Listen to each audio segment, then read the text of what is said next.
Alrighty, just bear with me for a quick second. Well, welcome to the throw-in here on Friday, March 31st, 2023. What's going on, everyone? And a very, very, very happy Friday, at least on partial note.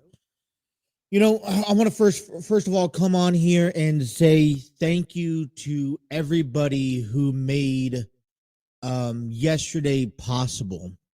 And what I mean by that is I did a live stream broadcast of the Pittsburgh Pirates and the Cincinnati Reds yesterday. And I ended up calling the game, and I didn't know at first if I was going to get the game or not because I have Hulu TV, and I have Hulu TV because of the local channels. You get Fox 19, and you get the CBS and whatnot. But because of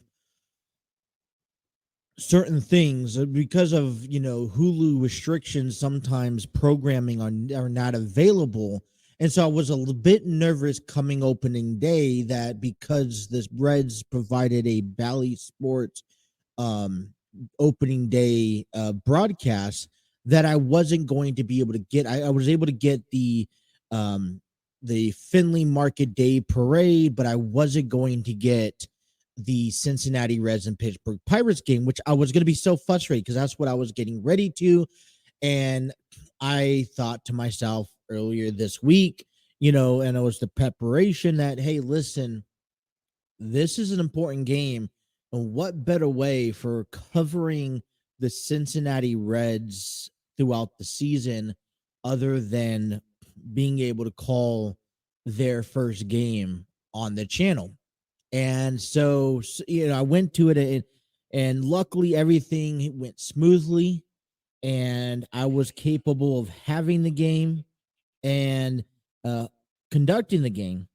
And I want to just go out and thank everyone who was watching the stream, which I was having a solid 50, 60 people at a time tuning into the stream. There were several people who were getting involved during the stream, and it was, I think, memorable for me. Now, I will be honest with you, it's also a terrifying thing because although I go live stream, I don't have 20, 30, 50 people watching every day on the live stream as much as I would love to. On top of that, I'm also calling things by myself, doing all this. So if one thing slips up or if I accidentally get one information incorrect on the stream, I don't want to look like a bad person in that sense. So it was nerve-wracking, but I was extremely excited. I had a great time calling the game, giving you guys a pre-game, post-game show, all of the above. And it's also thanks to everyone who was paying attention, listening to. Also got a couple feedbacks in the comment, which I love. I love it when people get a chance to share their thoughts and their opinions, in the comments below, and be a part of the program, be a part of the show. So game one of hopefully handful of games. Now, I don't have a set schedule because my set schedule changes all the time, and usually it's like the day or 2 days before, and I'm going to try to do better to post that stuff on there as the time comes. But I knew, when it came down to yesterday and, I slept in, and I actually slept. I was drained Wednesday night. I tell you, and I was talking to, to the wife, and we're kind of in competition because she's currently pregnant. As we earlier this week, we announced that, we're having a child. It's going to be my third child and be her first child. Well, she's telling me how she exhausted she is, from working and, being pregnant. I don't blame her. But then I'm telling you, I was like, Wednesday night, I did a live stream on Wednesday night, and then I did a cubicle chat, and I was a bit, I found some energy for that. But then I was telling her, I'm exhausted, I'm ready to fall asleep. And she's like, we're kind of arguing, well, not arguing, but debating back and forth of who should legitimately be more tired than the other. And so I slept in yesterday. And the original plan was to get up and do a program early in the morning and then get ready for the Reds and Pirates game. I have this broadcast center here for our everyday show, but when I do baseball games and I do stuff like that, I will take it to the bedroom, set up a little, microphone, headset, computer. That's it, and you go straight from there. And so yesterday, and we're still waiting for the maintenance man to come in to take care or take a look at the dishwasher. And hopefully he's not going to come in during the program. I have a sign on the door because no one else is here besides me. I have a sign on the door saying, hey, listen, there's a live broadcast going right now. Please come back after 2 p.m. because that's when we're scheduled to be off of that broadcast. But man, the turn of events, getting up in the morning, heading on over to kind of slowly getting up, getting dressed, and then getting turning on the Finley Day Market Parade, where we got to see the mayor and Nick Lodolo and Graham Ashcraft and Marty Brenneman and all those good people. So, it was a fun day. And then calling the broadcast game, and unfortunately, we'll talk about the game. The game just didn't go the way that it planned, to be honest. Hunter, and we'll get more into this in the second. We got a busy show for you, by the way. We'll get more into this in the second segment of the program when we actually give you official highlights and news updates and whatnot. But, we were kind of waking up in the morning. Hey, the Reds are going to win. This is, although we were, a lot of people weren't expecting them to be top-notch teams, to contend. I still carry that optimistics, and a little bit of that kind of went away yesterday. I mean, this was my first time experiencing the Cincinnati festivities because they haven't really had a full-on traditional festivities since 2019. You had the lockdown last year, COVID the 2 previous years. And so they're kind of are a little, this was the first year that I got a chance to experience. Now, I wasn't going to go down there. Okay. And I guess I have a problem in myself. And my problem is being able to go down in a crowded area, knowing that it's going to be difficult to get in and out of traffic. And not saying that I wouldn't go down, I would go down, but it was just kind of a bit difficult for me to want to go down and check out the parade and then be around, thousands. I mean, I was told there was a record-breaking 44,000 people at Great American Ballpark yesterday. Just imagine the people outside of the stadium. And I'm like, not necessarily. For me, it's kind of like either I'm going to be the first person to leave or I'm going to be the last person to leave if I didn't get a chance to get out in time, because I know the traffic that just lurks ahead, especially in any downtown area, but especially in downtown Cincinnati. I mean, they do a pretty good job, but I still just wouldn't linger back there. But I was told it was a good event. It was overall, even though the ball, even though the ball game didn't go the way that we expected it to. Hunter Green only going 3 1/3 of an inning, striking out 8. I would say, good performance, but this was a performance that we kind of needed for a lot for the rest of the rotation and to kind of jumpstart our season. Even if he was good to give up 4 or 5 runs, I know it was a close game. You had a couple of runners on, but to jump this to the bullpen that early on in the game, what I was hoping for at the beginning of the season, all right, is that our core 3 guys in that rotation to really set the tone for the week. And after hearing post game stuff and the post game rules and whatnot, I was just kind of what was the thinking process? I kind of understand, but I mean, I think you quickly ask the questions of how long do we tolerate? Because we know that the Reds aren't going to be this 90+ win team, although we like to think that way. But how long do we really expect the Cincinnati Reds to play at the level that they played at yesterday, where David Bell is making decisions and calling game times and decisions that probably didn't need to be made at the time? Would have liked to see Hunter Green go an additional, try to get out of the outing. I know he got out of the outing prior, but I was listening to Locked On Reds podcast this morning, and if you guys want to listen strictly Reds podcast and everything that you want to know about the Reds, I suggest going over to their podcast. And I would, they made something very interesting. Hunter Green is still at his worst day a better pitcher to choose out of compared to the entire bullpen right now. And I kind of agreed, I mean, when I was calling the game, yes, he didn't look fatigued. I'd say Hunter Green looked like he just wasn't able to control a lot of, there was a lot of pitches, that was not right there in center. There was a lot of close calls too.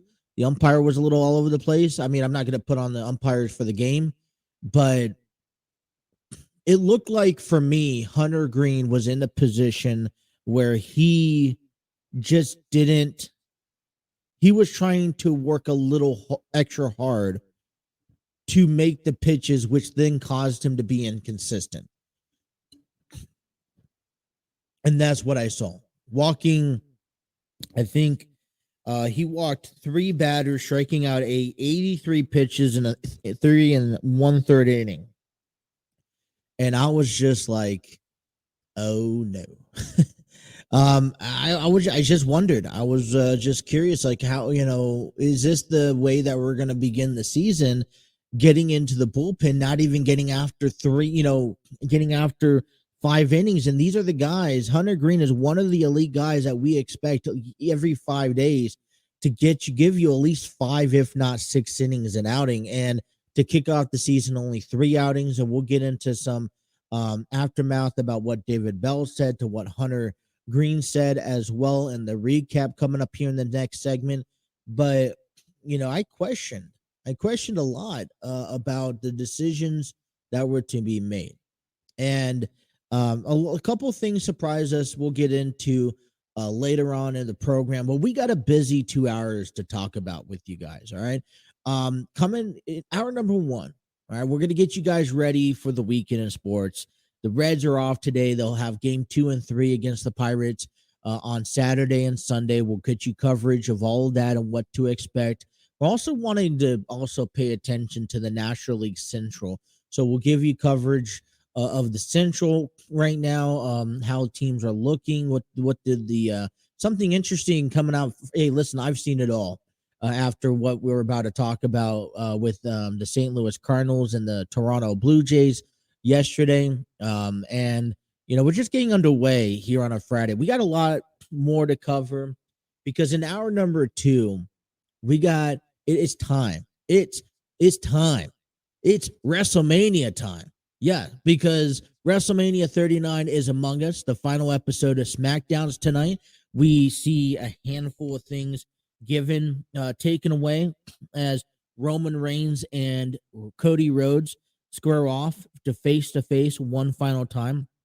Drew and Sheamus will work together to face Giovanni Vinci and Ludwig Kaiser in a tag team match before WrestleMania. Then we have the Andre the Giant Memorial Battle Royal. We'll talk a little bit about that, expectations. It's time to give you our predictions, thoughts, news, analytics, all of the above on NXT Stand and Deliver, which is tomorrow. And then we have also WrestleMania night 1 tomorrow and night 2. And let's not forget the last inductee to the 2023 Hall of Fame. Tim White was going to be receiving the Warrior Award.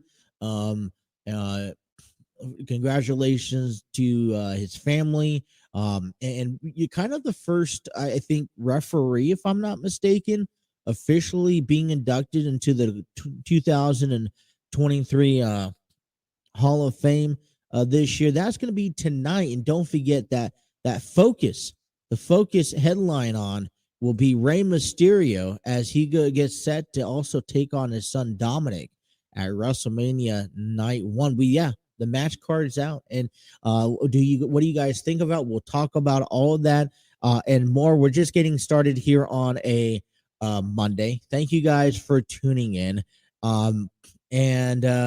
Hey, let's have a great show. If you guys are watching us over on YouTube, hit that like, share, and subscribe button. Be sure to hit that follow notification button. Don't miss a single episode. If you guys are checking us out on Facebook or Twitter, thank you. Like, share it with a friend. Invite you guys over to our YouTube page to leave comments and get involved into the conversations. If you guys are also maybe tuning us in on audio platforms, I know there's been a delay on getting those uploaded. I'll be working on that over the weekend. But be sure to download the Throw-In on all major audio platforms, Speaker, Apple Podcasts, Google Podcasts, iHeartRadio, anywhere you listen to podcasts. Because of you, thank you guys, valid listeners. All right, let's take a time out of the program. Come on back. Let's talk some sports. You guys are listening to The Throw-In here on the TNC Sports Talk YouTube channel.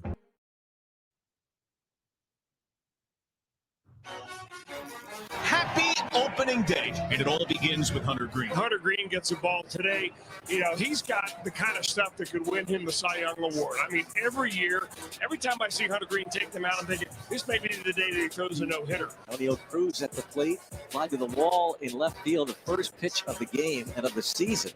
There's a drive to right field. This is going to tie the game. How about an opening day Cruz missile on a 3-2 pitch? O'Neal Cruz ties it at 1. Yeah, there's no velocity that O'Neal Cruz cannot turn around, and he knew he was getting a fastball there. He started to swing early, 111.1 miles per hour off the bat, 425 feet. That was a bomb. With ease, Bob. With ease, that swing. How many will he hit in 2023? McCutcheon ready. And the fastball at 105. 105. Is that number right? Did it say 105? Is that right? Scoreboard doesn't lie. As Spencer Steer stands in, a walk his first time up. That is slugged deep left center. Opening day blast for Spencer Steer. Is that a Viking helmet? And a road. Oh my. Then the young Viking comes up and it's a bomb to left center field. Now Vossler hitting behind the count. No balls, 2 strikes. Keller to the plate. Fraley runs and Vossler rips a line drive fair down the right field line and into the corner. India scores. Here comes Fraley around third. Little trouble with it for Smith and Jigba. And on to third is Vossler as the Reds tied it for the 5th. Well, my heart's beating for the kid. I'm sure his is. They will give Vossler 2 RBIs and a triple, even though Smith and Jigba had trouble with it in the corner. And now the infield in with O'Neal Cruz. 3-2, Buck Farmer. And a fly ball to left. Plenty deep. O'Neal Cruz having himself quite a day and gives the Pirates the lead. How about the way the Bucks just manufactured that run? One more out to get Jake Fraley. 1-2 on Jake Fraley. The Pirates a strike away from shaking hands. Here on opening day in Cincinnati. Bednar delivers. Fastball, strike 3 call. Fraley down on strikes. And the Pirates, they win it in Cincinnati. They're 1-0. And they win on opening day 5-4. Alrighty, that is the Reds and the Pirates opening day gear. Final score 5-4. Tough loss we had here. As I mentioned back in the opening segment with Hunter Green going 3 in a third of an inning and giving up 5 hits, 3 runs, 3 walks, 8 strikeouts in 83 pitches. I think, I think there has to be a decision. And what is that decision for David Bell and the Cincinnati Reds? Now David Bell has made some claims, and so I kind of want to share with you some of the claims that he made on about the ball game yesterday. And he made some claims, and I want to get to the claims before we talk about anything else, because he mentions on everything that he sent out to for getting Hunter Green out of the game early on. So here's David Bell in the post-game show. Yeah, Hunter started off strong. It was really the third inning, 32 pitches. He really had to work hard that inning. Came out in the fourth, just not quite as sharp. So if he would have got Hedges, he would have got Cruz to have a chance to get out of that inning. But once he lost Hedges, felt like with those 2 hitters coming up, we had Cruz ready. It was going to be tough to get out of it at that point, only because of really the workload from the inning before. That was the decision. 83 pitches and 3 1/3 is quite a few. So Hunter's going to get plenty of opportunity to go deeper in the game the rest of the year. We got a long way to go. It was a good ball game. Obviously wanted to come out and play well and win the game. They're all very important, especially on a beautiful afternoon like this in front of our fans. Great crowd. So it means a lot. So it's disappointing. At the same time, it doesn't change the fact that we're ready to take on the season, and as a team, just very ready and very strong, ready to take on anything that comes our way. So that's a great feeling. Our team feels that way about it, and it's real.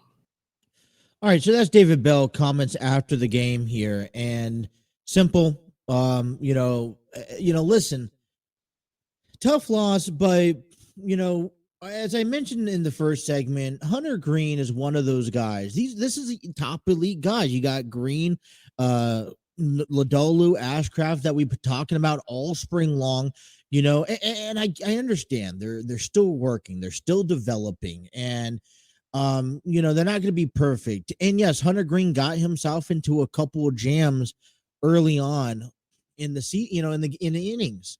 2 men on, bases loaded. Second inning, he had to get out of a great jam, and it built motivation. And I was expecting him to do the same thing out there in the 4th inning. Now, what the Reds are going to need, because when it comes down to Hunter Green, and I mentioned this in the first segment, I'm going to say it again. Even at his worst time, he is better than majority, if not all, the guys in the bullpen. And that is I think a valid statement to claim and to make right now for the Cincinnati Reds. And so when you feel confident going out there with, Green every 5 days, and this is going to be the same way to Nick Lodolu and Graham Ashcraft this weekend as they continue the series on Saturday and Sunday, is that you need to let these guys go. I can't imagine that there are limitations. I mean, who was it? and I have it here, but I have it here. Who was the pitcher? Here we go. Mitch Keller. Mitch Keller threw 100 pitches in the ball game yesterday before being taken out. He gave up 4 runs. The Pirates allowed him to tie the ball game before deciding, all right, hey, we're going to go ahead and pull him, and that's going to be the day. And I thought maybe the aspect should be the same way, because we needed to get depth, and we saw what happened with Fernando Cruz. And one thing with this bullpen is going to need the help from from the rotation. And if David Bell is not willing to allow even their considered ace pitcher to go six innings, giving up 4 or 5 runs, then I think it's going to be a little bit more, it's going to be a little bit more tough, season to handle. Spencer Steer went 1 for 2 in the ball game, walking twice, a home run, and now people are quick to call it the Spear Steer, as he is expected to have some sort of standout year among everyone else.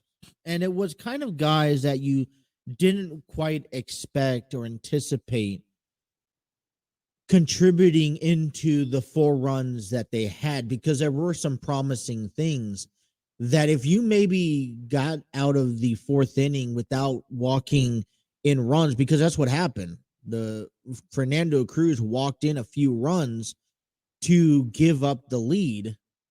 And if one of, and then you also have it was 2 walks with bases loaded to score in 2 runs, and it was also a wild pitch. So if you ended up just doing those simple things and was able to get out of that inning, we could have been seeing a very different ball club. And Jason Vosler, so one of the guys that maybe surprised me early on to even be in the lineup opening day, and I know that Joey Votto was going to be out beginning of the season on the IL, but to see Vosler in that lineup and to see him batting behind Stevenson and then contribute with that 2-run RBI, on that line drive down the right field side, it kind of gave me a little bit of hope, because we're still waiting.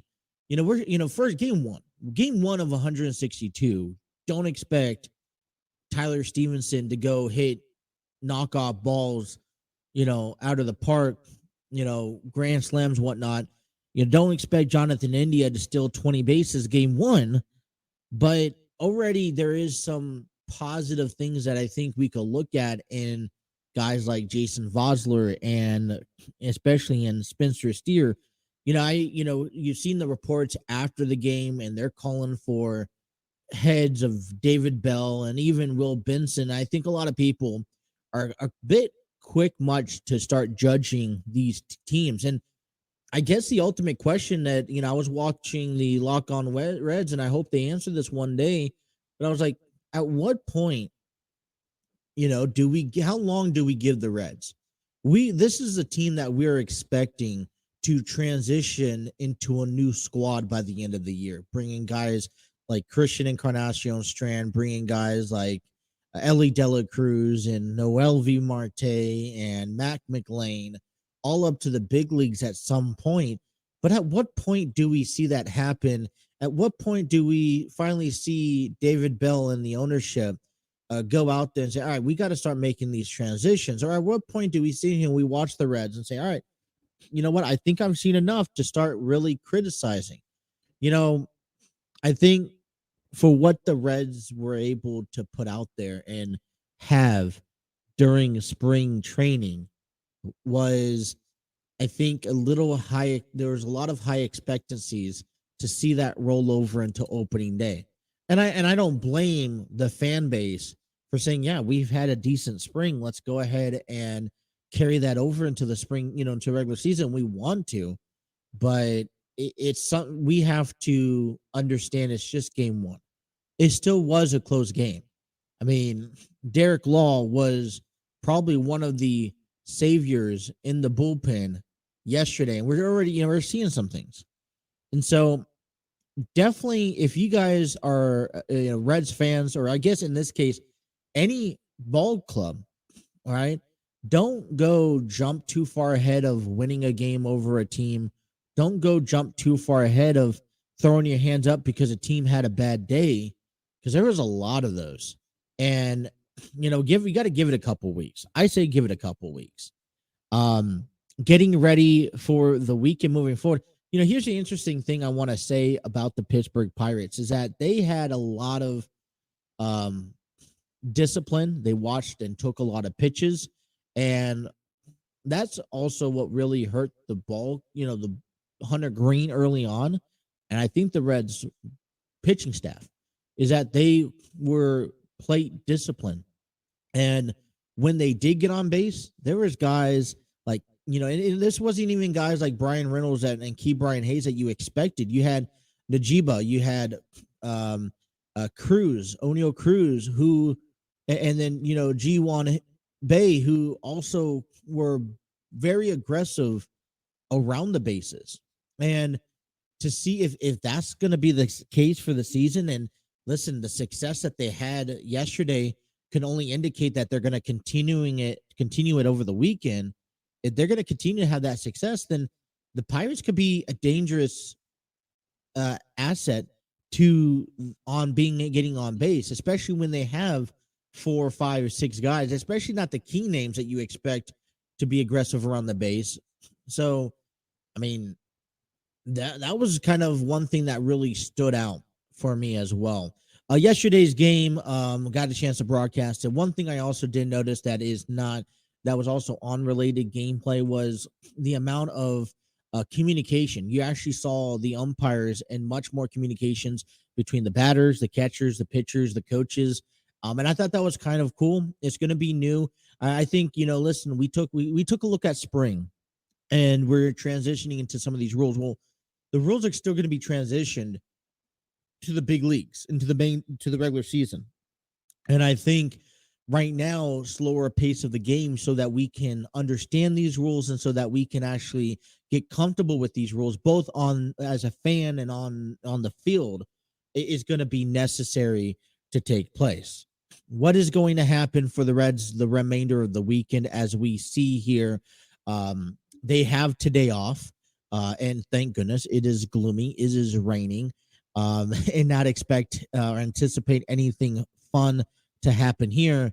But they will resume gameplay Saturday, April 1st at 4:10 p.m. Eastern Standard Time. The Pittsburgh Pirates will have left-handed Rich Hill out on the mound, and for the Cincinnati Reds, we'll have the left-handed pitcher Nick Lodolo. These are all expected pitchers to start.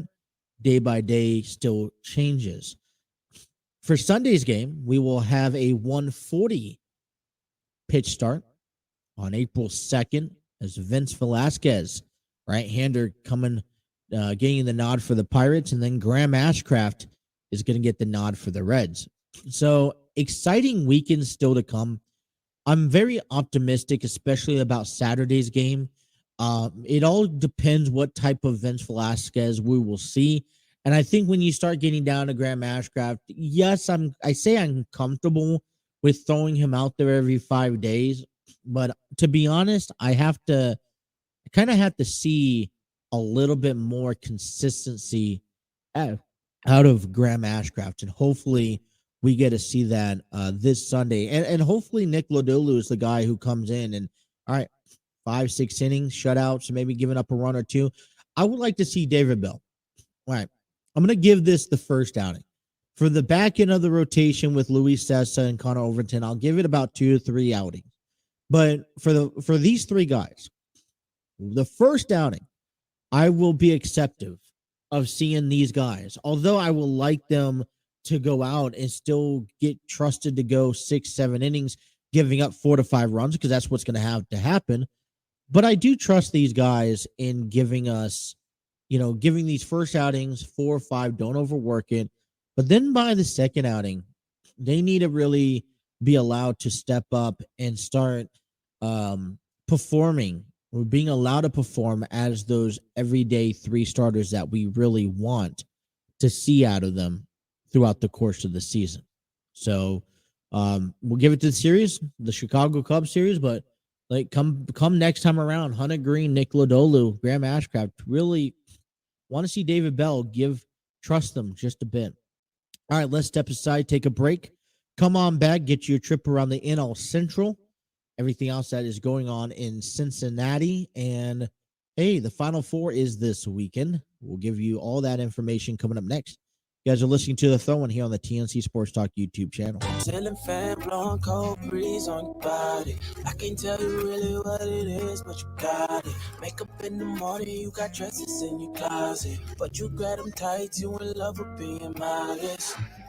You a move body giving centrifuges. I'm just saying I'm amused, but you ain't even flexing. And you cool, tatted up, cover wounds, different. Alrighty, bottom half of the first hour of the program is given to you thanks to StreamYard Studios, where you can create videos, podcasts, conduct your own interviews, and even host virtual business meetings. They got so many different options and so many free ranges. You could add multiple people to your streams, add overlays, has banners, tickers, PowerPoints, presentations, videos, and whatnot, thanks to StreamYard. Check out their free version today. For more information, check out StreamYard.com. I also like to take this time and promote Love's Not Enough, April 7th at 7 p.m. and April 8th at 3 p.m. at the Community Arts Center in Cincinnati and Fairfield, Ohio, If you guys are looking to have nothing to do next weekend on Easter weekend, they have 2 more performances, and we will be out there live Friday night to kind of get you guys set up, get you guys ready for Easter weekend. 5 to 7, we'll be broadcasting live at the Community Arts Center in Fairfield, Ohio, for Love's Not Enough presentation play, presented by Enlightened Studios, written and directed by Terry Chappell II.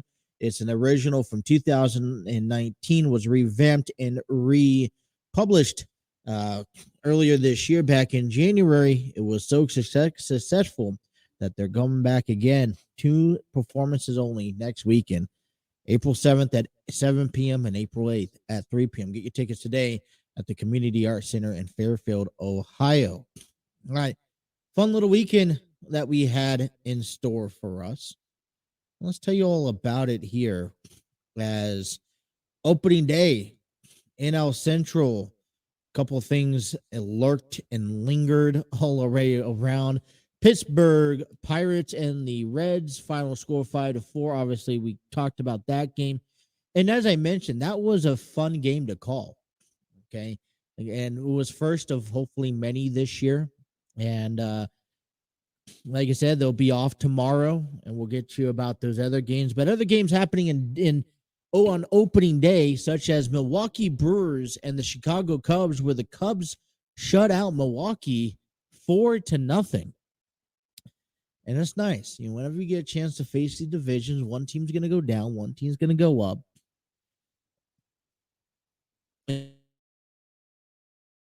Milwaukee or St. Louis, or even in that case, Chicago. But I guess if you got to choose, I don't know. I don't want, Chicago's coming into town next. I don't necessarily want Chicago to have a 3-0 series coming into Monday. But then Toronto were visiting St. Louis opening day, and they came on to win 10-9. Now, Adam Wainwright is going to be out for a little bit. He didn't get the opening day nod, and he ended up doing something pretty interesting that I I think I've officially seen it all, if you ask me. And yeah, he ended up so he came out there among the rest of the team, okay, and he was introduced, and then they were getting ready for the national anthem, and you had a couple guys out there with guitars, and Adam Wainwright comes out away from the first base side and decides that he's going to sing the national anthem. And I didn't really notice this until late last night, and I heard it, and I'm gonna be honest, it's good enough to make this program.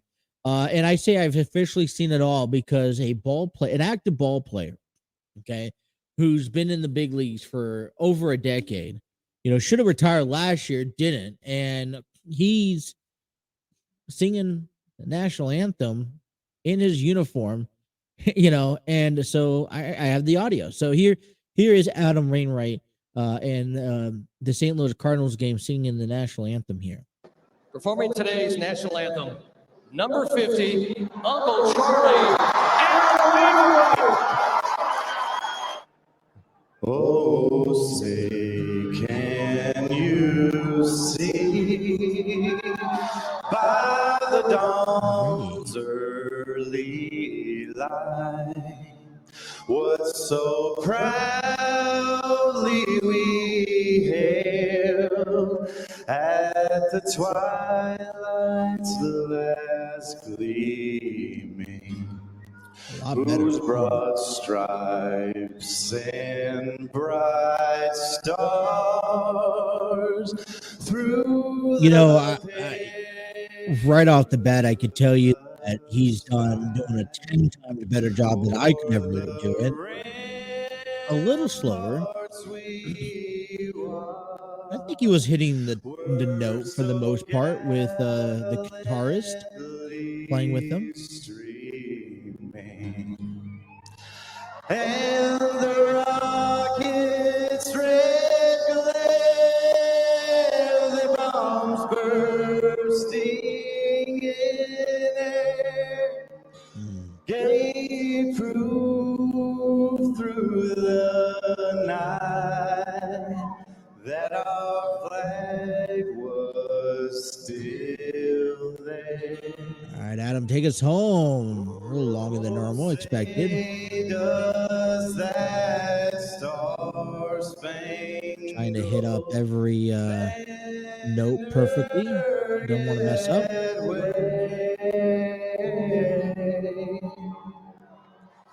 For the land of the free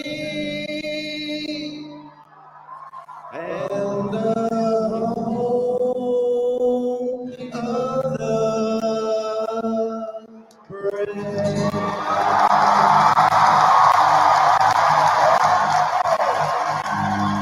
All right, I'm sorry. I gotta give Adam Wainwright the credit where credit's due.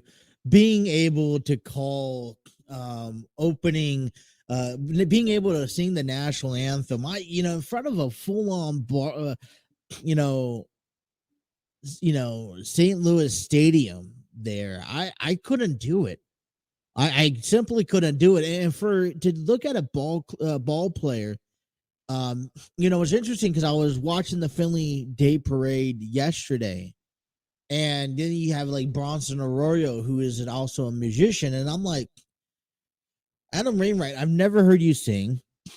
And if you kind of judge it on a curve, that's kind of one of the better versions I've heard of the national anthem. And it was tolerable. He didn't, he was kind of, he was consistent through and through. He didn't try to sugarcoat it, and he didn't try to rush it, which when you're trying, when you, I guess, first get taught the national anthem, you want to make sure you hit every word for word. And, I think either way, if he would have, fall flat on his face during the national anthem, we would have just laughed and picked it up and left and said, at least he tried. But then when you can knock it out of the park, I think this is just on a different level now, for the longest time, and being a, Padres fan and how nasty Wainwright it has been, on the mound, to be able to transition that to national anthem, I think I just love the game a lot more today than I've done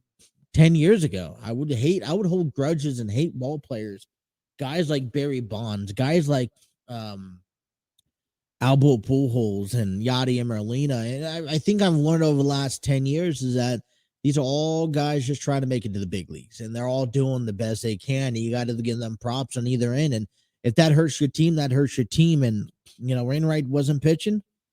And from my understanding, what I was told when I listened to this is that no one other than maybe the pre-game plan crew knew about this. So none of his players knew about this. This was all shocked to everyone when he sang the national anthem. And so as we take a look back at the weekend and what these teams have coming forward, all 3 games among all 5 teams are going to be off today, especially for the Reds. Even if it looked like they were scheduled, it doesn't look like they're going to be playing a game because it's raining outside. They will resume their series on Saturday, with the Pirates and Reds at 4:10, Milwaukee and Chicago at 4:20, and Toronto and St. Louis at, let me rephrase that. Milwaukee and Chicago will play at 2:20. Toronto and St. Louis will play at 2:15, and then the Pirates and the Reds at 4:10. And then on Sunday, the Gatorade games, the Cubs and the Brewers is at 2:20. Toronto and the Cardinals are also at 2:15, and then the 1:40 game between the Pirates and the Reds to wrap up the National League Central division there. All right, let's get you some other sports around the horn here. XFL Week 7 begins tonight at 7 p.m. on FX as Seattle Sea Dragons come into the game 4-2, looking to take on Arlington Renegades, who are 3-3. Saturdays, it's a doubleheader game on ESPN2 at 3 p.m. We got the St. Louis Battlehawks, who are 4-2, taking on the Houston Roughnecks, who are also 4-2. Later on at 6 p.m. on ESPN, San Antonio Brahmas, who are 2-4, will take on the Vegas Vipers, who are 1-5. Then last but not least, Sunday's night's game, 7 p.m. on FX, DC Defenders, who are still undefeated, will take on the winless Orlando Guardians for XFL Week 7 weekend series. We'll talk about wrestling in hour number 2 over in the NIT. Congratulations to the number 3 North Texas, who beat UAB 68-61 in NIT championship yesterday. The NCAA tournament the Final Four at the NRG Stadium tomorrow. First game is at 6:09. The number 5 FAU taking on number 5 San Diego State. And then number 5 Miami later on at 8:49 will take on number 4 UConn. The winner of those 2 games will go on to the NCAA championship being played on Monday night. Interesting note coming from the NCAA tournament is that this will be Jim Nance's last and final NCAA tournament call. And, he's notorious for the PGA Open and calling football games. Well, and he's also been calling the final NCAA Final Four for some time. We'll be stepping down after this March Madness ends. College baseball, looking around the town here, Cincinnati will host a 3-game series against Wichita State. Comes into today's game 14-10. If the game is permittable due to weather constraints, the game got pushed back up until 2 p.m.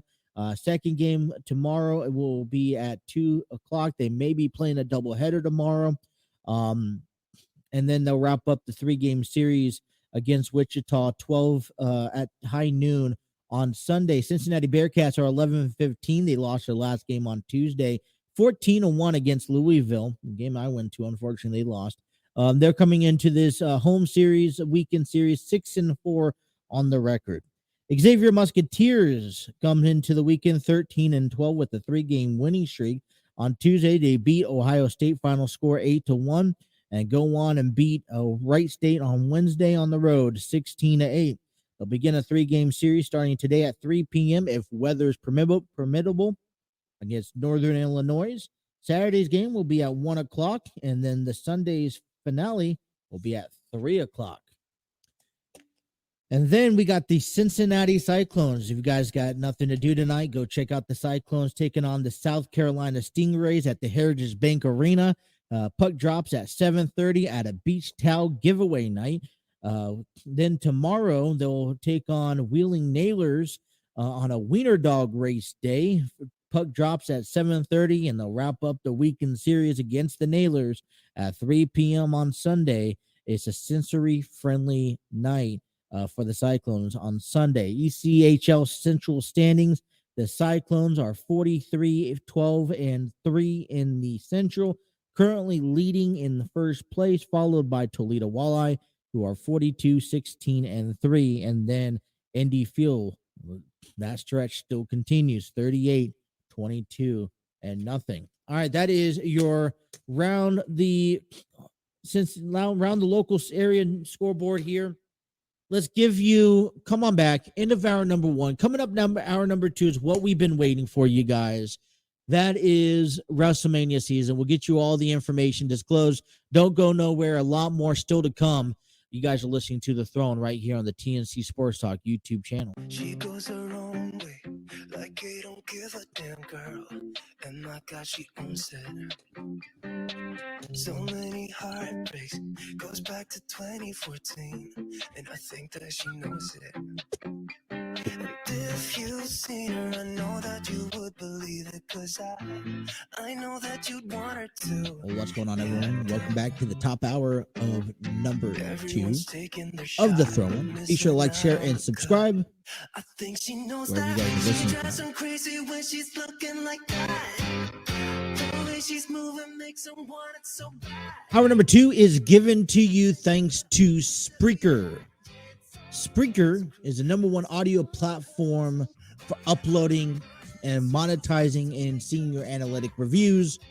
Thanks to Spreaker.com from iHeartRadio. The Throne is available on all major audio platforms. Spotify, Apple Podcasts, Google Podcasts, you name it, we're on there. Thanks to Spreaker. All right, a lot of big things coming out our way here. We're wrapping up a huge week in the world of sports and professional wrestling. Want to go ahead and give our love out there and promote Love's Not Enough, presented by Enlightened Studios, written and directed by Terry Chappell II. 2 more performances is going to be displayed on Easter weekend, one on April 7th at 7 p.m. and the next one on April 8th at 3 p.m.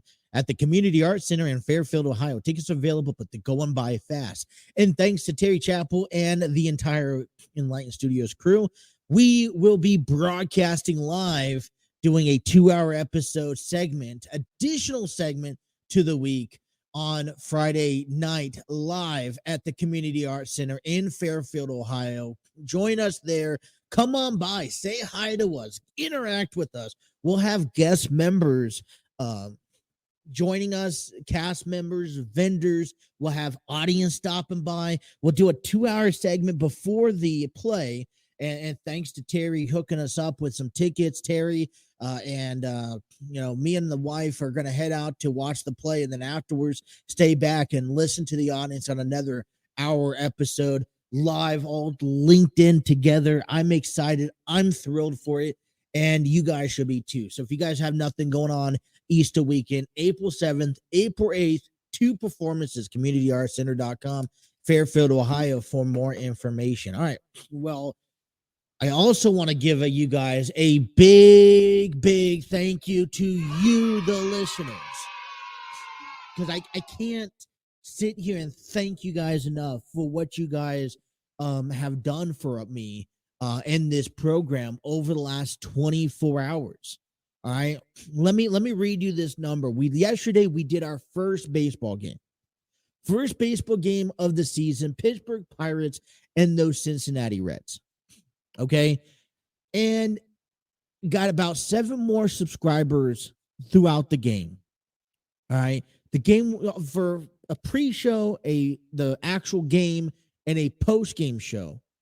All right. Listen to this. I had 1,287 people watching during the game.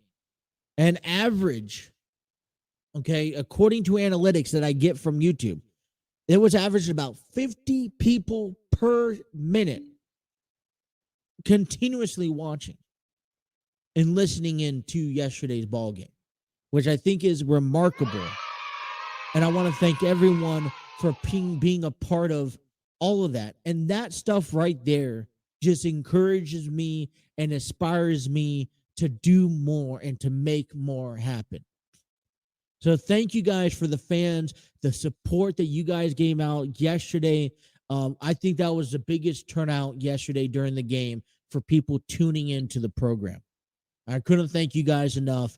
And we're looking forward to doing it again. We're looking forward to coming back on here. Now, I don't know. Here's the plan that I have. I have the plan of, on Tuesday, getting the MLB TV. Now, it gives me all the games that are out of market, which means I don't get no Reds game and I don't get no games on ESPN. You know, any game that's on ESPN or on Fox or FS1, whatever, I don't get. And I'm fine with that. And just based off the schedule, based off of the couple of things I have going on for me, I am looking to try. My goal is to get you one at least once a weekend. That is my goal, is to give you a game once a weekend. And that was our biggest viewership that we had of the channel, period. So keep up the amazing work. That's why I got to give you guys a big shout out. All right. But the time is here.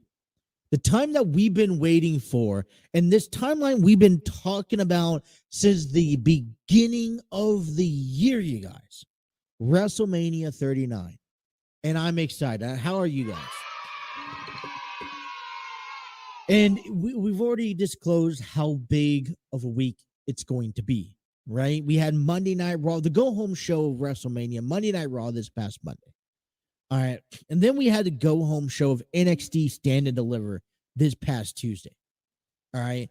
And this is how that schedule is going to continue, because tonight we will see SmackDown.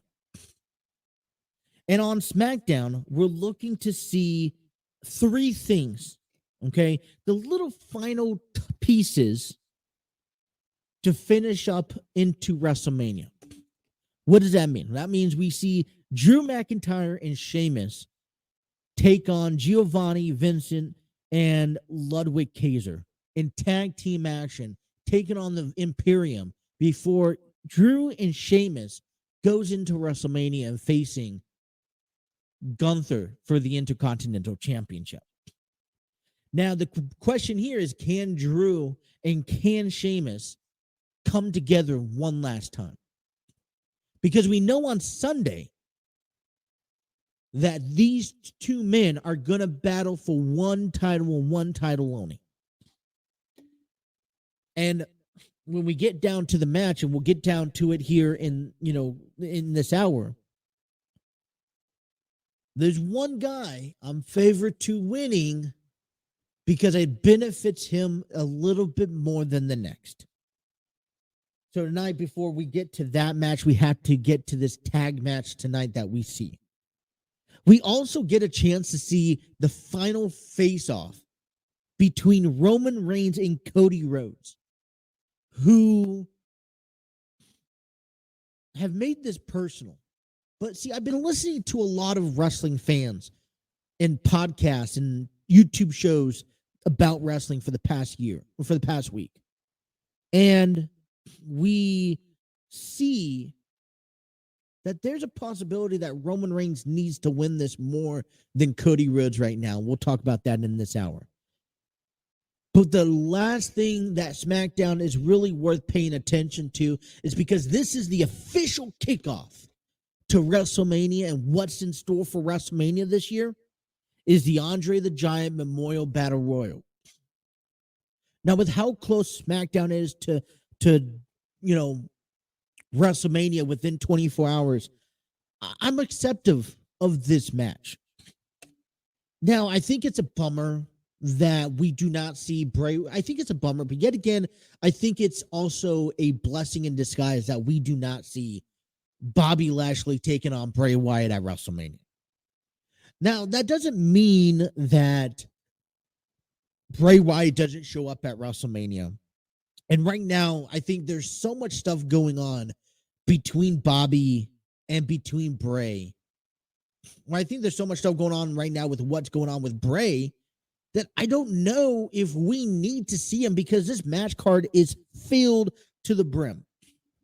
But I think it's a little disappointment to see Bobby Lashley not have a spot at WrestleMania. And we can still very well see something down the line at WrestleMania night 1 or night 2 where Bobby comes out as, and I'm going to predict this now, Andre the Giant Memorial Battle Royal winner of 2023, and go on and say, hey, listen, I beat X number of men.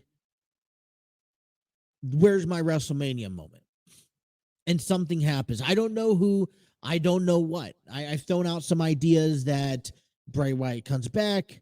I throw out an idea that LA Knight comes out, wants a WrestleMania moment, but then he gets stopped by Bobby Lashley in that sense. So I don't know what's in store, but tonight at the Andre the Giant Memorial Battle Royal, I am predicting Bobby Lashley to walk away. I think that's the only right way to do this. And I honestly feel, not trying to digress and not trying to underpromote Bobby Lashley and what he's capable of doing, I don't know if that's good enough for Bobby Lashley. Does going into SmackDown tonight, winning the Battle Royal, do anything for Bobby Lashley and the fact that he's gotten taken away out of WrestleMania? All right, well, then coming up next on SmackDown, immediate following SmackDown. All right, you head on over, so you watch tonight. We're going to turn on SmackDown on Fox. And then immediately after SmackDown, you tune on over to Peacock, because within about 20, 30 minutes maybe, the Hall of Fame is here. Where we got about 5 people in this year's Hall of Fame. 5 people. And let's go ahead and kind of run down through the list of the 5 people that are expected to be at the Hall of Fame. One is the first inductee that we were given the privilege to knowing, and that's Rey Mysterio. I'm going to save him for the best for last. You got the Great Muta. We got Andy Kaufman. We got Stacy Keibler. And then winning the Warrior Award, it's going to be Tim White. Now, you know, how often does referees get acknowledged to the point where they've done that, where they could be in the WWE Hall of Fame? And I will tell you this, I think this is a start of a new revolution, because there are plenty of referees that have contributed to the WWE and professional wrestling in their roles that they play, that they do at some point deserve to be in the Hall of Fame. Announcers, like, for example, when Michael Cole hangs up the boots, he deserves to be in the Hall of Fame. Corey Graves deserves to be in the Hall of Fame at some point. You know, we throw guy Jim Ross deserves to be in the Hall of Fame. So we'll see that. You know, and by the way, talking about announcers, I heard a little rumor, and I don't want to quote, I heard this, the possibility that tonight on SmackDown, we may see something a little bit special at the announce table. That's all I'm going to leave at. So, because we'll come Monday, I want to break all that stuff down. So, excuse me. So we get to see Tim White winning the award. And hopefully this kind of unlocks that path of multiple referees down the road. Stacy Keibler. And I think when it comes down to the Hall of Fame, comes down to Stacy Keibler, she is one of the factorial decisions in the revolution of women's wrestling that has earned her respectful place in the WWE Hall of Fame. Now, I think this year's class, there's not a single person that probably is so outrageously named that probably doesn't deserve to be in the Hall of Fame at some point. And it doesn't need to be a big class. You know, we don't need to see 6 or 7 people in. 4 or 5 is just fine. You add it on to next year, and you get a chance to really focus on what each competitor gets, or each inductee gets to say about their career. They deserve the spotlight, don't they not? Who deserved that spotlight? Andy Kaufman also coming into this year's Hall of Fame. I'm not saying I'm not interested in Tim White, Stacy Keibler, and Andy Kaufman. They really I don't really know too much about Tim White or Andy Kaufman to really make a really big fuss about them heading into the Hall of Fame. Stacy Keibler, I don't know. Obviously, it's nothing. It doesn't jump out at me at anything spectacular, but at the time, she's contributed a lot. But here's a guy that we do know a little bit more successful outside the WWE. But you know what? I think the WWE is already at the point where we can sit here and say, all right, the Great Muta deserves to be in the WWE Hall of Fame. And why not? But Rey Mysterio is our big focus point this year, you guys. And I like this class. I think there's only 1, maybe 2 people still missing, but understanding where everyone's at this year, I understand. Rey Mysterio deserves that spotlight. And we're kind of officially seeing that end of a generation here. Because growing up in San Diego, it was Rey Mysterio who was the talk of the town. And everyone wanted to see Rey Mysterio. It was big for San Diego, California. And, you know, I remember the first time seeing Rey Mysterio in competition was on a SmackDown where he got manhandled by the Big Show. It was David and Goliath. And this was when Big Show had hair and all that good stuff. And getting a chance, and every time you went to a WWE event, you wanted to see Rey Mysterio, even if he wasn't on that brand or wasn't part of that show, you wanted to see him at some way, shape, or form. Go down to the Sports Center in San Diego, hearing those woo chants, you know, those trucks parked up on one side of the arena, heading, you know, getting there 3 hours early. Matter of fact, there's been plenty of days I played hooky to go to a WWE event just to see wrestlers come in and out, because they would go across the street and they would have restaurants rented out for these WWE stars. And, you know, then they'll come on back. You see, you know, this was when like King Booker and Queen Carmel, right? Who, you know, they were kind of driving in. You get to see, you know, some people like got a chance out there in the way back by the streets. It was Chris Masters who was signing autographs through the cage. And I was like, oh, great time. But Rey Mysterio kind of, you know, was ultimate, brings back so many memories in wrestling that when you get to go and watch, and the reason why you watch every Friday night and much more. So the Hall of Fame tonight on Peacock, that's what we are to expect. Coming up next, WrestleMania isn't the only WWE program this weekend. We also have NXT Stand and Deliver, and it's time to give you my predictions on who is going to win and walk away victorious this weekend. Hour number 2, big program here still to come.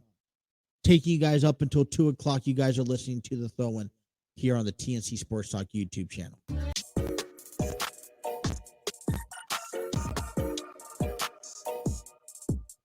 Alrighty, you guys. It is 1:22. and everything else gets put to the side because it is WrestleMania season, you guys. And how else can you get excited about WrestleMania season? It is the Super Bowl of professional wrestling.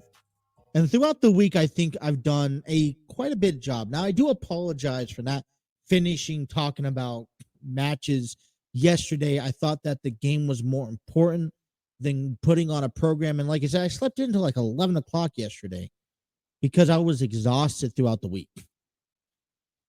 But I knew I had to come back on and doing a show. And so here we are talking about WrestleMania weekend. And I think we have to start off on a Saturday before WrestleMania season really begins. NXT Stand and Deliver, where we have 6 matches coming your way. So the game plan is that we're going to go over match by match real quick for NXT Stand and Deliver.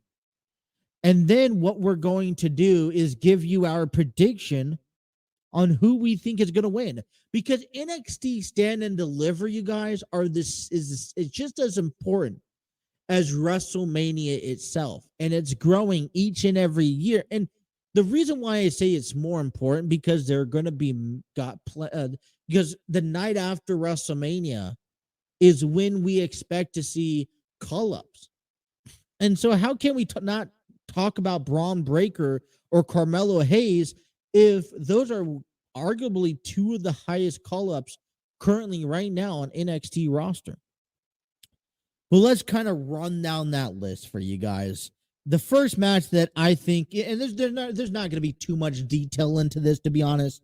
So let's kind of just get right into it. The first match that I'm talking about is for the Chase University, and that's going to be Schism taking on Andre Chase, Duke Hudson, Thay Hale, and Tyler Bate. And I don't know. I saw the debate a couple last week before this match was announced, and I don't know. I think it'd be interesting to kind of. You got 2 directions. You could have Chase University win and grow stronger, or you could have Schism win and dismantle Chase University and take them through a whole year of storytelling.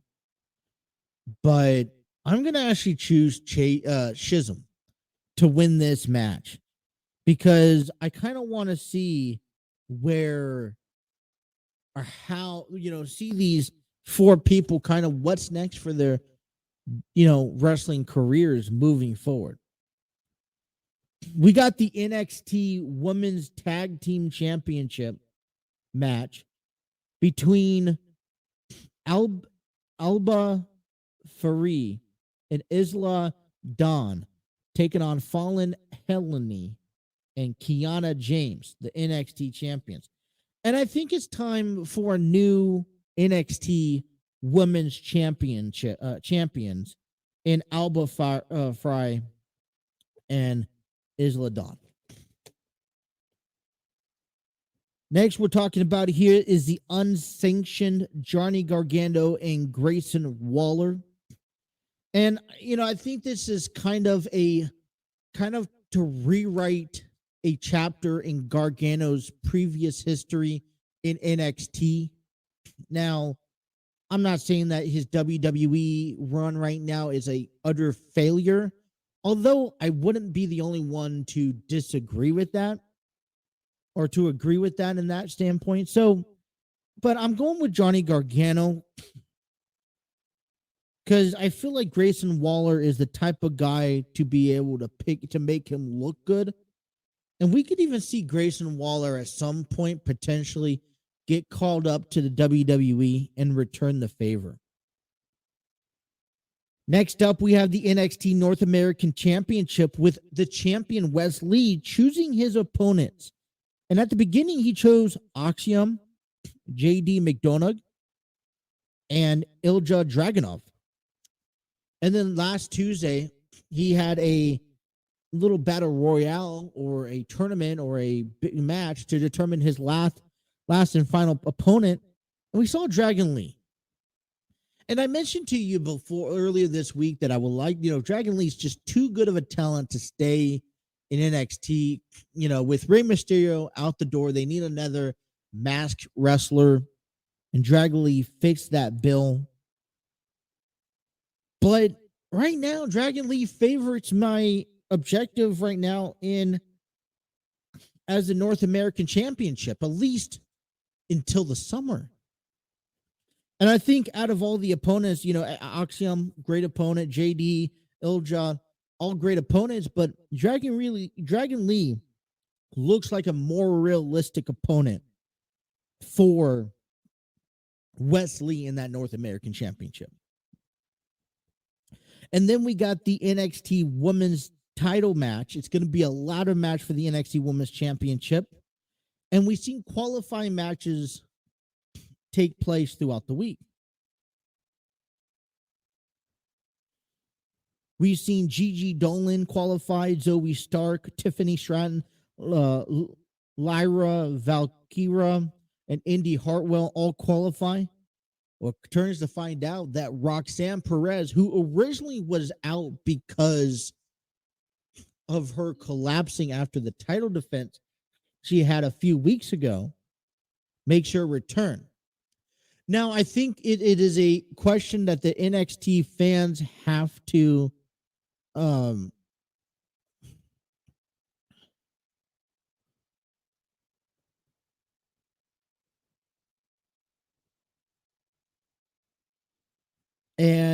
I think one of the biggest questions coming out of Roxanne Perez in the future is if this was as real can get.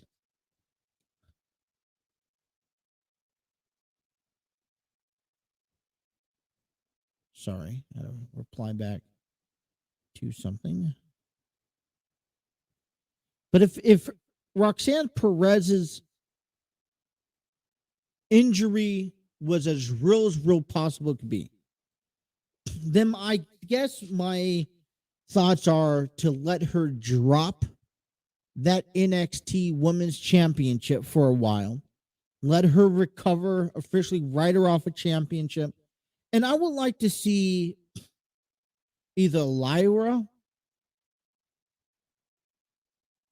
or Gigi Dolan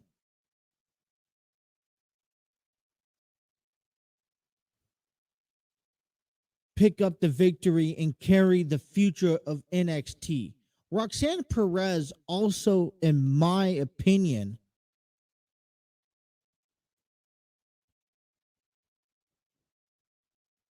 is also a young, incredible talent that I believe deserves to come up to the main roster. Because I think that some of these call-ups that we could potentially see, some of these athletes in NXT, they're doing a tremendous job down there. But we need to, the only way that they're going to advance and continue their performance and get better is if they come up to the main roster and develop that way. So I'm going to choose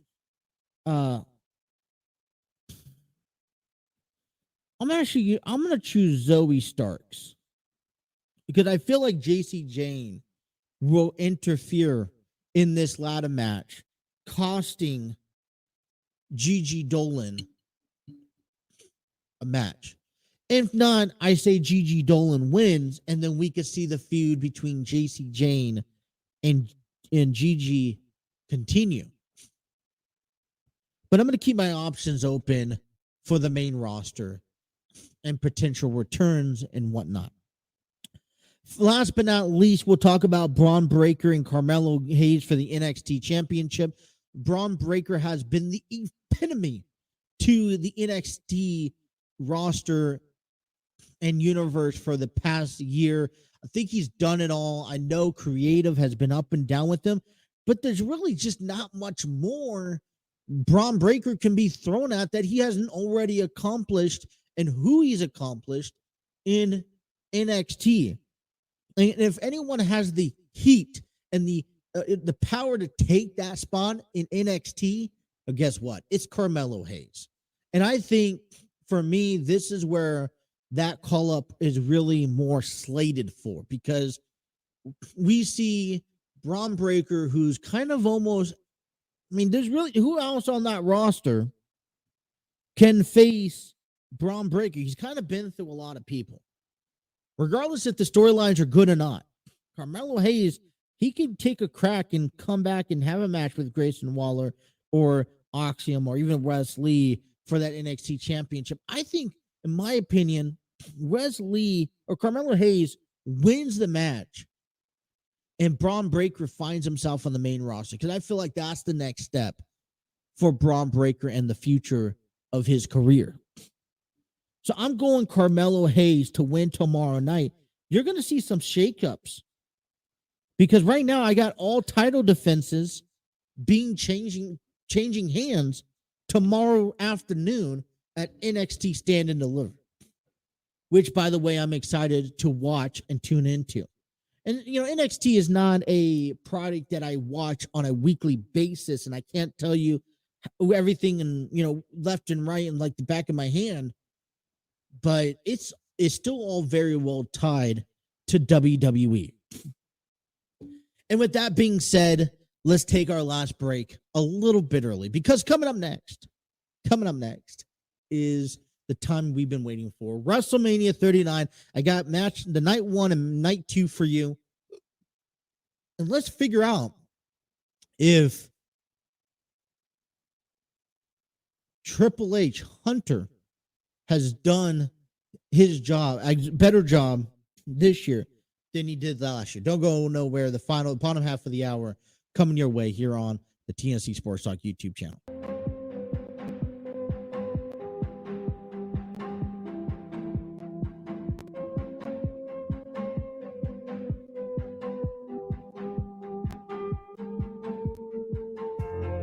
Alrighty, WrestleMania 39. It is live this weekend, available on Peacock. Night 1, Saturday, 8 p.m. Eastern, 5 p.m. Pacific. You can only stream on Peacock. And then on Sunday, come back at 8 p.m. for the finale, night 2 of WrestleMania 39. All available here. And it is time to talk about these matches. Night 1 and night 2, the match card has been set. And so let's go over what we will see on night number 1 real quick. We will have a total of 7 matches for night 1, with the men's showcase match where Braun Strowman, Ricochet will take on the Street Profits, Alpha Academy, and the Viking Raiders. Then you'll see Dominic Mysterio taking on Rey Mysterio, Seth frickin' Rollins taking on Logan Paul, Becky Lynch, Lita, Trish Stratus, and Damage Control, and Trish Stratus taking on Damage Control. The Usos take on Sami Zayn and Kevin Owens, Charlotte Flair and Rhea Ripley for the SmackDown Women's Championship, and highlighted in big and bold is the United States Championship match between John Cena and Austin Theory. In night 2, we will see the women's showcase mode, match mode, whatever, where we get Liv Morgan and Raquel Rodriguez taking on Natalya and Shotzi, taking on Ronda Rousey and Shayna Baszler, and taking on Sonya Deville and Chelsea Green. We will also see Brock Lesnar taking on Omos, a Hell in a Cell match between Edge and Finn Balor, the Demon, Gunther, Drew McIntyre, and Sheamus all fight for the Intercontinental Championship, Bianca Belair and Asuka for the Raw Women's Championship, and for the undisputed WWE Universal Championship, we will see Roman Reigns taking on the American Nightmare, Cody Rhodes. And that is how your WrestleMania weekend is going to go down. So first and foremost, how well did Triple H do? Because, you know, and the first thing I think about what I see here, I notice maybe what they would call part-timers, that's kind of the first thing that gravitates my attention. I look for. So you got John Cena, you got, I will say, Lita and Becky and Trish Stratus. Dominic is still on the main roster. He competes winking out. So I got 3 right now. Then you see Edge, part-timer, and Brock Lesnar. 5. Out of 13 matches, okay, there's a total of 5 people you can exclaim that are officially at the age of being part-timers. And this is minusing Roman Reigns.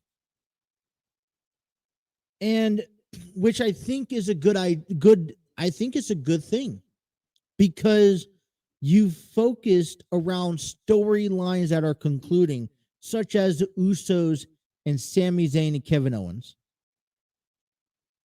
which I think I forgot to mention. They compete in night 1. So without further ado, let's take a look at WrestleMania night 1 here. And the first match I'm talking about is the men's showcase match between Braun Strowman, Ricochet, taking on the Street Profits, taking on Alpha Academy, taking on the Viking Raiders. And in my opinion, being in night 1, it's I want to say this is hard to choose, but I feel like this is a lackluster of a match, because you're just kind of trying to throw in competitors in there at the WrestleMania card that you didn't get a chance to put in that should be put in. Okay.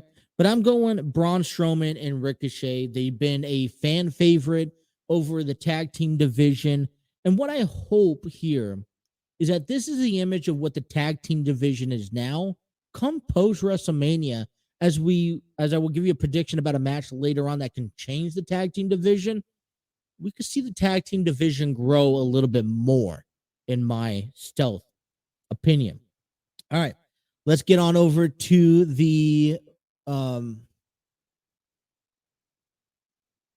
where is that?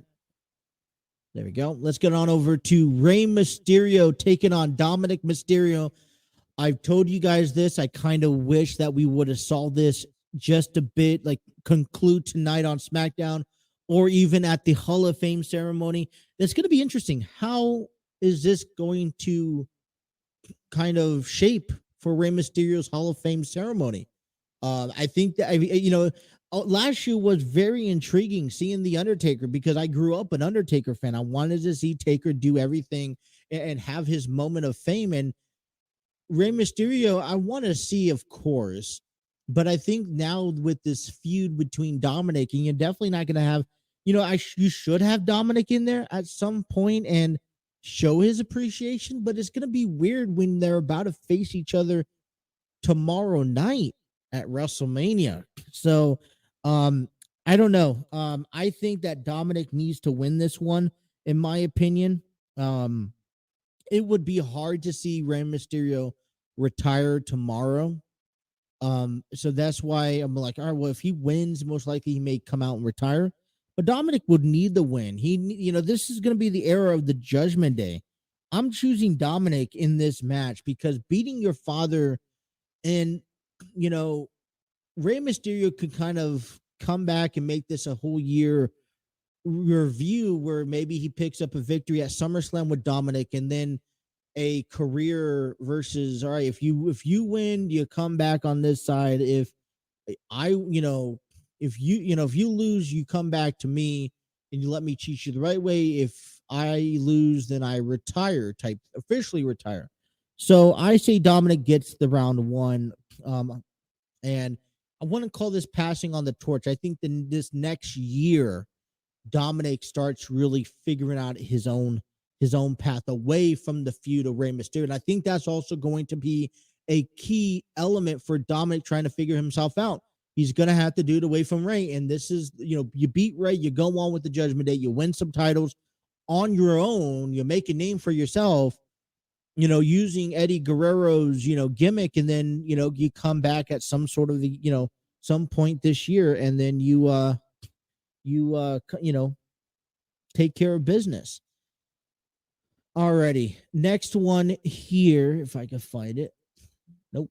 I'm just going to go through the list here. It's somewhere. So I apologize.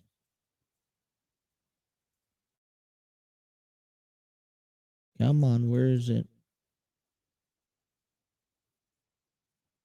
There we go. Night one can't be complete without Logan Paul and Seth frickin' Rollins. There's rumors about Seth Rollins coming out, Logan Paul leaving the WWE after this. And we see Seth Rollins, Logan Paul, and if Logan Paul wins, here's the thing. Logan Paul's career is contract coming to the end. And as of right now, Logan Paul has no intentions of resigning, at least two sources state that he has no, reason to resign. So do you let him beat Seth Rollins, keeping it open down in the future? Or do you let WWE, because if this was Vince McMahon's booking, you never let a celebrity get one above your top WWE stars as he's on the way out, right? But if this was Triple H's design, you may see Logan Paul come through, pick up a victory, and then leave it open if he to come back in a couple of years. I think WWE twists everything. Logan Paul wins, and as much as he hated, he just silenced the entire Los Angeles crowd. Give me Logan Paul beating Seth freaking Rollins at WrestleMania for this one. All right, we got this trios match, if I could pull it up. There we go. We got Becky Lynch, Lita, and Trish Stratus taking on Bayley, Io Sky, and Dakota Kai. Now, in a fun reality, I will say Lita, Trish Stratus, Becky Lynch wins. But, okay, and here's a big but. I do see a heel turn by a member on Team Becky that can lead to a SummerSlam match. So I'm going to go out there and call it. I'm going to say, and matter of fact, I'm going to go out there and say that you will see Bayley, Dakota Kai, and Io Sky win. Trish Stratus turns heel, leaving or attacking Becky Lynch, costing them the match. Potential Becky Lynch and Trish Stratus, or potential Lita and Becky Lynch down the road, possibly SummerSlam in this sense. All right, then we have the tag team titles match, the brothers versus brothers, Usos versus Sami Zayn and Kevin Owens. This match, in my opinion, should be main event night one, and I hope it is. But WWE is notorious for waiting until the last very little second to announce something. I'm choosing Sami Zayn and Kevin Owens. It's time that WWE mixes things up and changes tag team title hands, and we could very well see the Usos drop the titles. This is that, listen, I heard this time and time again, and I agree with everyone saying this. All right, you see the rise, a full-on year rise of the bloodline, and they're starting to show cracks. This is, who to say that this can't be a full-on year downfall of the bloodline, starting off by losing at WrestleMania. So give me Sami Zayn and Kevin Owens. Another main event worthy that should be main event, but I just don't see it as big enough, is Rhea Ripley and Charlotte Flair for the SmackDown Women's Championship. I'm saying Rhea Ripley goes on and takes the revenge. They will go 1-1 at main events at WrestleManias, and we will see a new SmackDown Women's Champion. Last but not least, on night one, we will see John Cena, Austin Theory, and I'm honestly going, I don't know if John Cena is going to take the big fat L So I'm actually going John Cena. But here's my prediction. I'm going Jay White night one, Monday Night Raw after WrestleMania, capturing the United States title from John Cena in that case. You can also see Austin Theory come back, win the title. Open challenge because he's so cocky and say he's so confident. John Cena introduces Jay White to the WWE, and we see Austin Theory and Jay White. I got that feeling. I don't know where the WWE is headed towards, but still very much exciting. All right, the night 2 comes up right after this quick promotion video.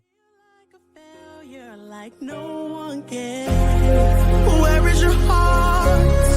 What does it look like? Bruised, damaged, or mistreated. Where is your heart? What does it look like? What do you do with the feelings you feel?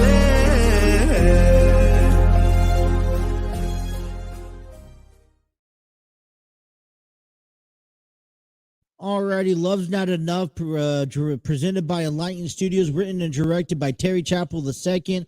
Encore performance from a play released back in 2019, and a successful turn of events back in January of this year.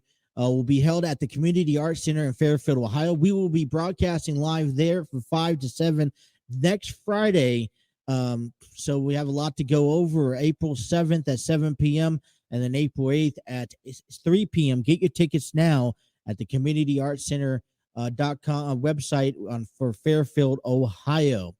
WrestleMania 39 night 2 kicks things off with a women's showcase mode. We have Natalya and Shotzi taking on Liv Morgan and Raquel Rodriguez, taking on Ronda Rousey and Shayna Baszler, taking on Chelsea Green and Sonya Deville. And I'm going to choose the odd one out of here because unless this is going to lead up to a number 1 contenders match for Backlash, then I would see Ronda and Shayna. But because Ronda's kind of injured, kind of put this on the back burner. Give me Chelsea Green and Sonya Deville. They've kind of been that on the market here for getting a WrestleMania spotlight early on. So give me the 2 least favorite of them all to pick up a victory. All right, coming up next, we're talking about Brock Lesnar, Omos. I told you it's difficult to decide, but it's either Brock Lesnar gets back on the winning streak or Omos looks completely pathetic, or Omos beats the Beast as a stepping stone because that's what the new position Brock has been in last couple of years. I'm going to say Omos comes in and wins, but not without the help of some people from the Hurt Business. Could we see Cedric Alexander and or Shelton Benjamin to return? Could we also see Bobby Lashley say, all right, MVP, I'll be a part of the Hurt Business like you want? I say Omos could win this match here. All right, coming up next here, we have Finn Balor taking on Edge in a Hell in a Cell. And this WrestleMania is going to be the WrestleMania of the Judgment Day. They're going to have a successful year, 2023, after we see the Bloodline kind of take a step back this year. Edge, they're going to both go 30 minutes. I don't know about 30 whole on minutes, but I think this is a first match, with fans back in the stage that Edge can actually put on a showcase. And I think he will put on a showcase with Finn Balor. I say Finn Balor because especially that demon that we get to see. All righty. We have the triple threat match for the Intercontinental Championship. Sheamus taking on Drew McIntyre, taking on Gunther. And I think this one's quite simple. Sheamus becomes a Grand Slam champion. Now, this also doesn't mean that Imperium can't get involved into the match as well. All right, we also see the Raw Women's Championship, Asuka and Bianca Belair do battle. I see titles changing hands also as Bianca Belair loses to Asuka. And I think, in my honest opinion, this match needs to kick off night 2. Set the tone, because this women's match is going to really elevate night 2 of WrestleMania. And then last but not least, you guys, we have Roman Reigns and Cody Rhodes. There's a lot of people that's talked about it.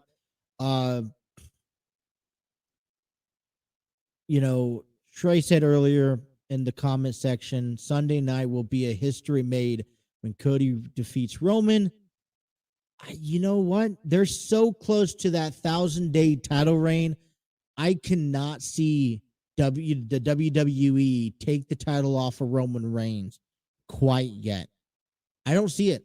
And I'm going to go out there and say that Roman Reigns retains that undisputed WWE Universal Championship at the main event.